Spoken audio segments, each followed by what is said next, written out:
Ok, alors, là c'est le premier cercle qu'on fait. Donc mon idée c'est vraiment... Alors l'idée comment elle est venue? Elle est venue la semaine dernière quand j'étais... non, il y a 2 semaines.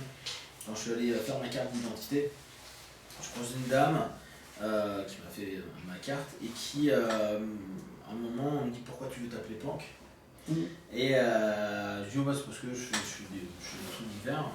Et je sais pas comment... Ah oui, elle a dû lire la photocopie hypnothérapeute, tu vois, sur le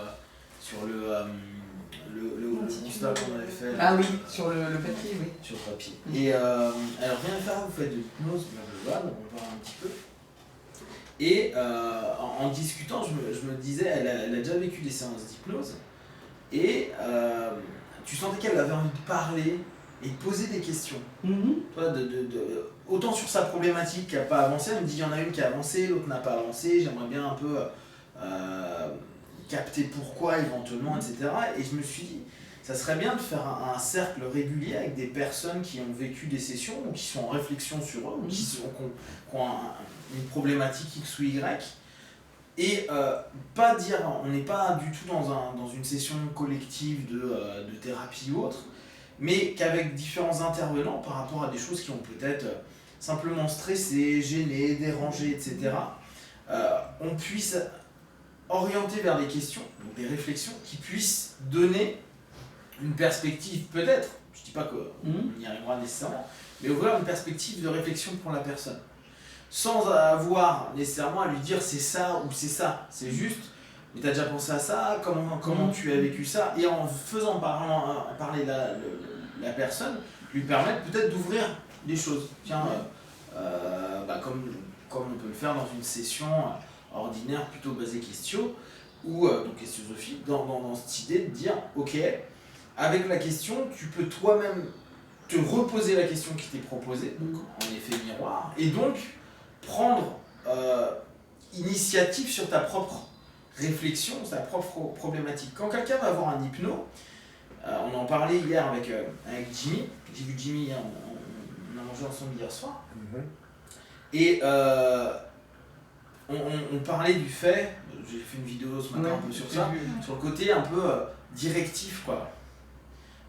Pour moi qui est ultra directif de l'hypnose, mais parce que ça fait partie de notre culture. L'hypnose c'est de la suggestion par essence c'est directif et on cherche une focalisation. La focalisation c'est nous qui souhaitons la lui mettre à un moment T, d'accord? Le principe inductif, etc. Donc qu'on le veuille ou non, on est toujours dans cette notion de prise de pouvoir, d'orientation vers là où on souhaite. L'intérêt de la question, c'est que on n'a pas imposé une réponse ou une direction, même si, qu'on le veuille ou non, une question va être orientée, parce qu'elle peut avoir un mapping, parce que elle nous intéresse, parce qu'elle fait peut-être écho à une notion qu'on a compris. Et puis elle en entraîne une autre aussi. Elle va en entraîner une autre, mais parfois l'entraînement de l'autre n'est pas préétabli, c'est-à-dire qu'elle est plus spontanée que préétablie. Oui, mais dès qu'on va rebondir sur une question, dès lors, on est moins dans une notion caractéristique de l'hypnose, c'est-à-dire se baser sur de la suggestion et de l'orientation préétablie par le praticien.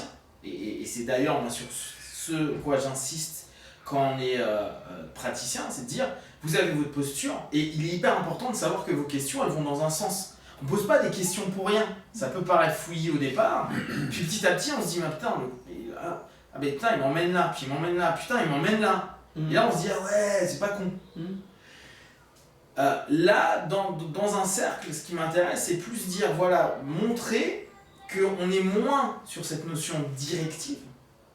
En questionsophie, même si j'aime bien dire qu'on est moins direct, moins directif, on va plus utiliser ça, on l'est quand même. Si je pose des questions, je suis moi praticien, je suis quand même orientant, que je le veuille ou non. Dans un cercle comme ça, on peut être très peu orientant, hormis les 2-3 premières questions, parce que s'il y a plusieurs personnes, chacun a son filtre et sa perspective des choses, chacun donc va dans un thème de question qui lui semble cohérent, mais on ne sait pas ce que l'autre va pouvoir dire ou faire rebondir. Ce qui va gros dire, toi tu pars sur un truc genre comment tu as pu sentir ça la première fois, Et dans ta tête, c'est bon, il va me dire ça, puis après on va lui dire ouais, mais alors qu'est-ce que ça t'a fait? Et l'autre dit ouais, mais c'était quoi le sens que tu as le plus utilisé? Le souffle, quoi, l'odorat ou entendre? Hein, quoi? Et ça va casser le truc, ce qui fait qu'il va y avoir des rebondissements spontanés, non orientés.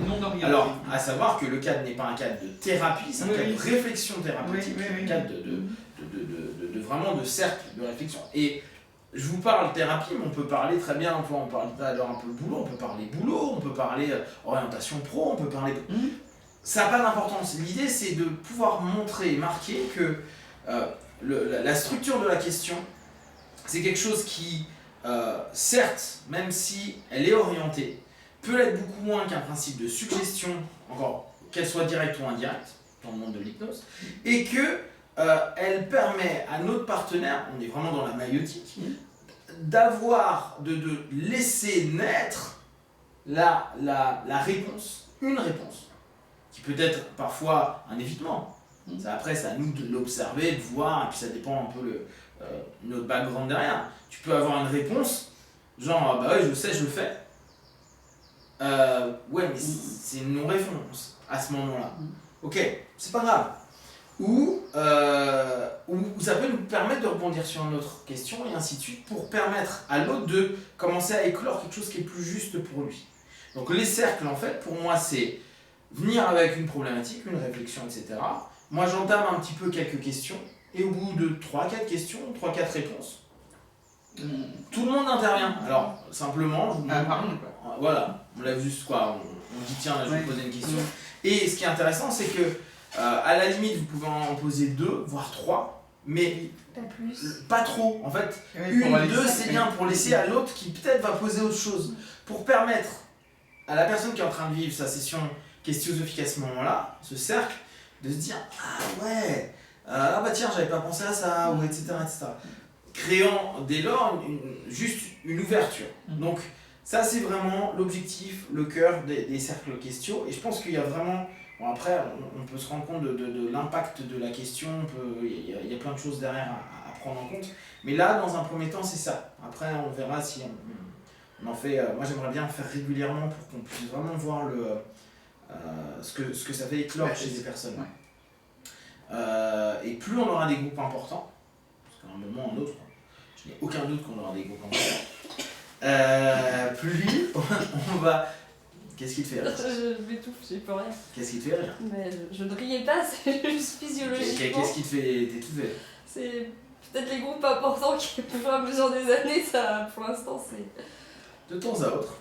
C'est vrai. Regarde, j'ai des abeilles maintenant. Exactement. Et elles sont 10. Et elles sont beaucoup juste plus à côté. nombreuses que les humains, d'ailleurs. Donc, tu vois, je trouve toujours des alternatives. Ok, ça vous va comme notion? Donc faut être juste d'accord d'être, ouais, on va enlever toutes les 10 minutes. Après on va le faire par question, tu vois, on va voir comment ça va se faire. Donc bon, il faut accepter, on va pas vous filmer, mais on va vous entendre, donc il faut juste savoir ça. Voilà, vous avez des questions par rapport à ça? Bien, après. Ça va bien. 2 questions là. Non, et là, après, pratiquement, donc quand on veut poser une question, on lève la main et on la baisse quand on a fini de poser nos questions pour passer à la place à l'autre pour éviter de... T'en fais 1, 2 max. C'est-à-dire qu'on attend, si on voit que tu me dis non, c'est bon, moi j'ai posé ma question, ok. D'accord. Pour l'instant, on fait sur 1, 2. D'accord. Moi, je vais peut-être en introduire 3 au départ, mais pas plus. Faut vraiment pas avoir trop de... Faut en fait laisser vivre la question.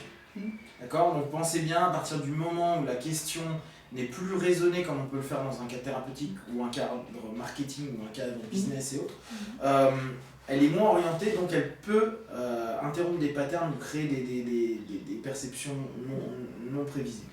Ce qui est sympa. Ok? Yamé.